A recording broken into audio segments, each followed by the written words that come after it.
Congratulations to Sydney FC, who have won the Champions Trophy for season 2023-24 in the A-League Women's after defeating Melbourne City 1-0 at AAMI Park earlier today.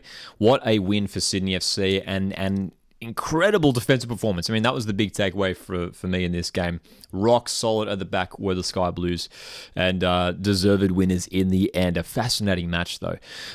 So let's dive into it. Here's my thoughts, and we'd love to get your thoughts in the comment section as well. But first of all, when we look at the lineups, I mean, the first real sort of talking point was in goals for Melbourne City. Melissa Barbieri coming into the side after not featuring too much this season. She came on in the second half of the semi-final second leg last week after Barbara picked up an injury. They had to sign an emergency replacement goalkeeper for the bench as well, Melbourne City. Barbieri, the 44-year-old veteran goalkeeper coming into this game, made a couple decent saves as well, but it was Shea Connors who scored just a couple minutes after coming on in the second half to win it for Sydney FC. Looking across the rest of the pitch, though, it was shaping up as a really fascinating tactical battle. I mean, these lineups not quite accurate to what we saw in the field, but, you know, you look at City, the likes of Galich, Wilkinson, Ekic, Polosina, that sort of like attacking sort of quartet, very dangerous in this game. Sydney FC, the likes of Abini and Courtney Vine were pretty quiet throughout this match. Mackenzie Hawkesby had a good game, I thought, as well. But the midfield battle is really where this game was being contested. It was such a tight and tough tussle. There was some really heavy challenges flying in. It really felt like a grand final match, that's for sure. When we look at the stats as well from Google, it's quite interesting. It sort of sums up the story a little bit. I mean, look at possession. 72% possession for the home team. Melbourne City managed to register 14 shots, but only 3 of those on target. It was a fascinating game. It was a crazy start to the game with chances for both sides, a couple early set pieces. But after that sort of early flurry of chances, Melbourne City started to slow things down a little bit, conduct sort of the game at their own sort of tempo, and they looked pretty good through that first half. They looked like that they were probably going to be the team likely to open the scoring, and it sort of continued into the second half. They were really dominating things, and Sydney FC, they were doing a fantastic job at keeping their defensive shape, and they were sort of setting up in a 4-4-2 or even like a 4-5-1 for Sydney FC, if you like, with a Beanie being sort of that lone player up the top for Sydney FC. And Melbourne City many times were really struggling to break through, especially that back four there. They were just fantastic in this game in Tumeth, McLean, Thompson, and Lemon. Just fantastic. Even Wyman making a couple decent saves here and there as well.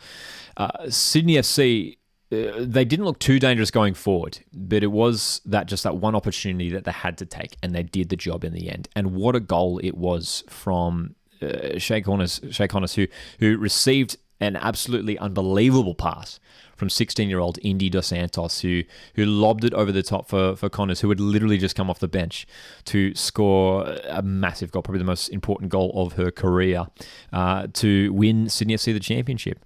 And you could tell from that point in the game, I mean, the goal was scored in the 69th minute, and you could tell from that point in the game with the remaining 20-plus minutes that City were a bit rattled. There was a little bit... they didn't look as... there was a little bit of a disconnect in there when they were moving forward. Obviously, they were committing more numbers forward. We even saw those defenders in Otto and Stott getting forward on many occasions as well. And there was a fantastic chance. Within the last, I think it was the 85th, 86th minute, Rihanna Polosina, the ball fell to her in the box, so much space, had to hit the target.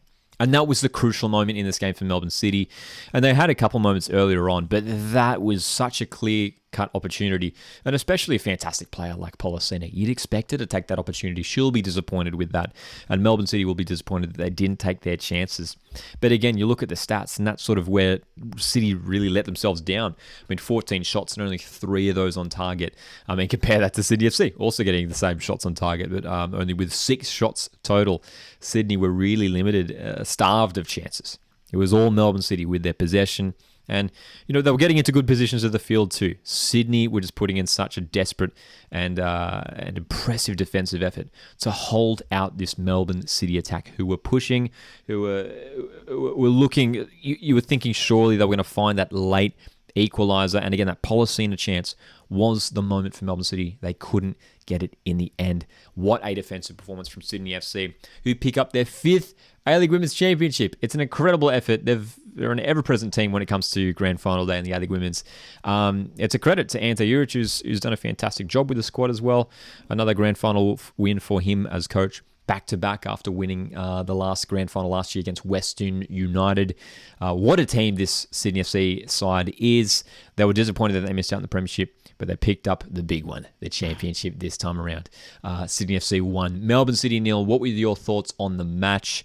And who's going to stop Sydney FC from here, man? They are absolutely unstoppable in the A-League women's competition. Guys, thanks so much for tuning in. Appreciate you guys jumping into these videos. As always, drop your thoughts in the comments. My name is Lockie. This is Coastal Football, and I'll see you in the next one.